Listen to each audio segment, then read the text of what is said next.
ద్వారపాలకులు ఉంటారు కదా, జైలు వాళ్ళు విచిత్రంగా ఇలా పెట్టుంటారు వేళ్ళు. ఎప్పుడైనా గమనించారా మీరు? అంటే ఎందుకు పెట్టారండి అలాగా అంటే హెచ్చరిస్తున్నట్టు ఉంటుంది, బీ అటెంటివ్ అని.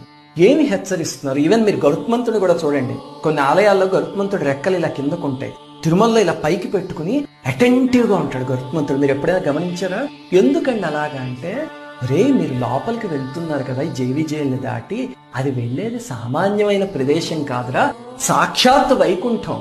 అక్కడ నిల్చునున్నది రాతి విగ్రహం కాదు, ఆ ధ్రువబేరం సాక్షాత్ నారాయణమూర్తి మన కోసం అచ్చామూర్తిలా కనిపించారు, హుషారుగా ఉండండి, బీ అటెంటివ్ అని చెప్పడానికి జైలు అక్కడ అలా పెట్టుంటారు. అసలు ఒక్కటి ఆలోచించండి, దారిలో నడవడం మనకి ఎంత అదృష్టం అండి. అనాదిగా బ్రహ్మాది దేవతలు ఆ దారిలో నడిచారు.